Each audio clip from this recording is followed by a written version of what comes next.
welcome to my new series called Pet Peeves. If you don't know what a pet peeve is something in life that annoys you. Like stubbing your toe against furniture.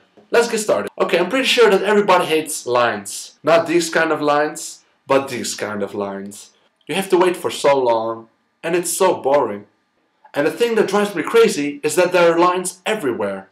In the store you have to wait in line. In traffic you have to wait in line. Even in your own home you have to wait in line. Especially if you have a big family and you had Chipotle for dinner. Never again. But what I hate more than lines are line cutters. Line cutters are the most hated people around. I even hate line cutters more than I hate McDonald's.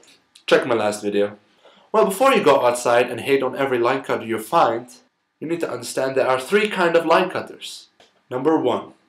The first one isn't actually a line cutter. They are people who have friends in the line and they cut the line to stand next to them. Most people in the line don't care about them. Number dos. The line cutter with an attitude. Those people don't care about anyone. I met those people twice in my life. One time they were with 6 guys and they were kind of big and they cut the line and no one said something because, you know, they were intimidated and they were so loud and obnoxious, so everybody stood there and took it. But the second time, I was in the club, and I stood in line to go ice skating, because they made the stage into an ice skating course.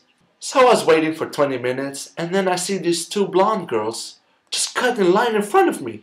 So one guy behind me asks, "Why don't you just wait in line like the rest of us?" And the girl looked at him and said, "Do you really think that's gonna happen?" No. I stood there in shock. I couldn't believe that these kind of people exist.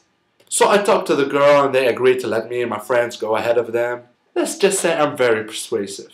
You did not just cut the line. The funny thing was, they didn't even go ice skating. They cut the line for nothing. Now we have reached the final line cutter. The smart line cutter. This line cutter is so good, you don't even know if he cut the line or not. Okay, I have to confess, I'm a line cutter too. But I had no choice. I was at the place where the longest lines are. Disneyland! The place where you stay more waiting in lines and actually go on rides. So I went there with my family, and it sucked. Before you go on a ride, you had to wait at least an hour. And it was hot, and it was everything. But after a few rides, I noticed there are 2 lines to go on the ride. One that is very short and very fast. Like you have to only wait 5 minutes and you go on the ride. I thought they were for VIP people, and I didn't think much of it. But at 3:05, we saw a machine that trades your ticket for a VIP ticket. But you only get to use it once. We didn't care. We were sick of standing in line the whole day. So we went to the machine. Just to find out it's not possible for the machine to work after 3 p.m. We were 5 minutes too late. Disneyland. So around closing time, me and my nephew walked around and saw one of those VIP lines. But it was closed off. But like closed off with 2 barrels and a sign that says, "Do not enter." So I looked to my nephew, and he looked at me, and we both knew what had to be done. Remember, I was 15 at the time, and he was 12. Okay, so I made a plan.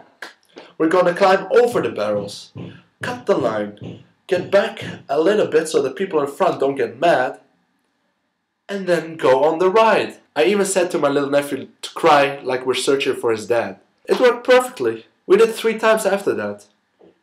But then our parents got mad. So if you're gonna cut the line, be smart about it.